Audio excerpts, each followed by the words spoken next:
raspberries and blackberries grown in a small plot of land in Sembawang. Different types of herbs and vegetables in neat rows along an HDB corridor. I have this Brazilian spinach, which I make into salads together with the kale and the watercress. In this episode on sustainable eating, I sniff some mint. It smells like cream. Plant some seeds, spray something, and of course eat. Join me as I visit two urban farmers growing edibles along a corridor and in a small plot of land, where my very limited knowledge of plants and gardening is thoroughly exposed. Wait, so they actually grow on the thing, on the stem. Like they're not underground, you don't see them underground. Like you pluck them. It's like real spinach. Yeah, it's a real spinach. So you cook it the same way you cook? I use it to fry omelets. Oh.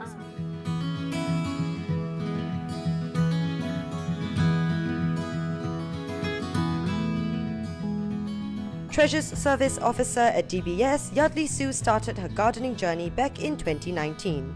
She now grows spinach, watercress, kale, and has a shelf of different types of mint, all diligently labelled, along the corridor of her flat in Ang Mo Kio.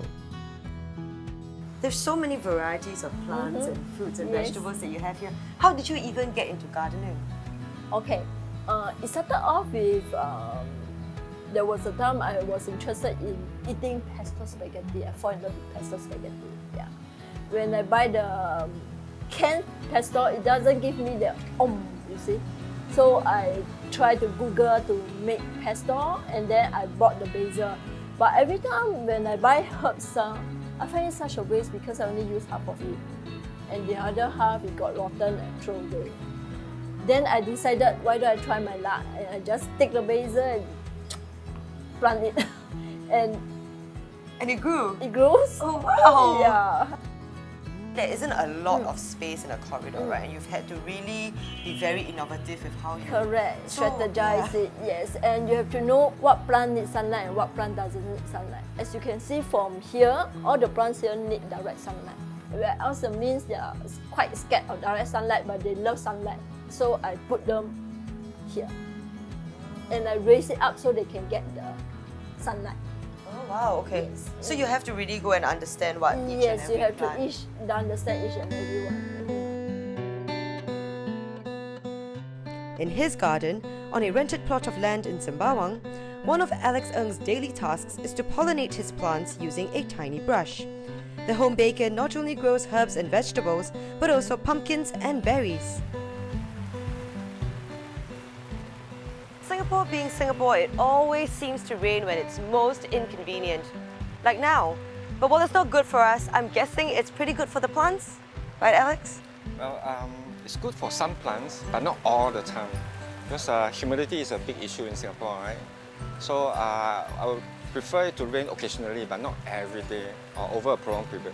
There's so many interesting plants here. Can you tell me a bit about, what kind of plants do you have? When I started, we tried growing different leafy vegetables. The easier ones like kangkong, bayam, things like that.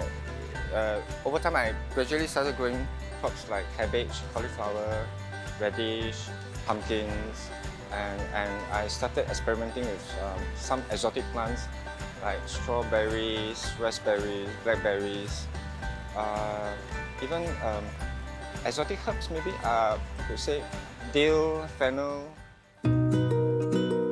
In 2020, the National Parks Board, or NParks, launched the Gardening with Edibles initiative to complement Singapore's goal to produce 30% of the country's nutritional needs locally by 2030. The program is jointly supported by DBS Bank and the Tote Board. You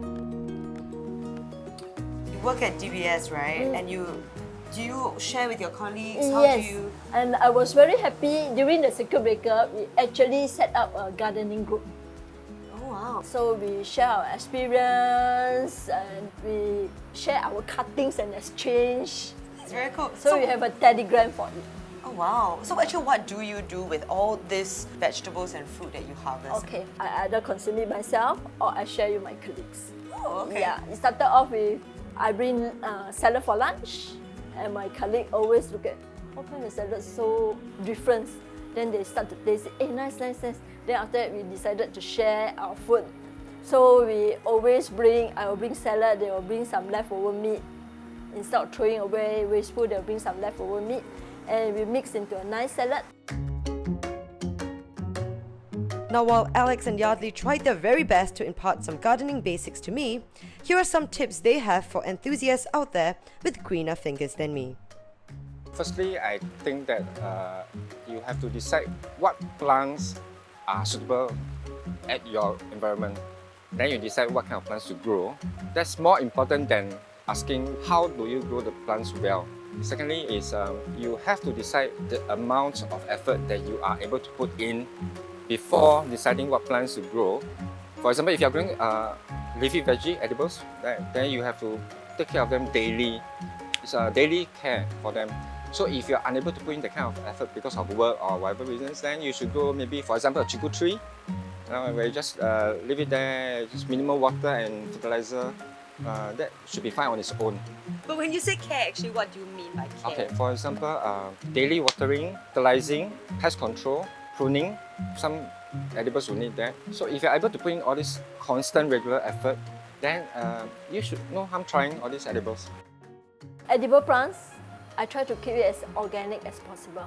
So I don't use pesticide all this. What I did is I will use the water that I used to wash the rice as fertilizer. And the coffee bean that I make for my coffee, I'll use it as fertilizer also.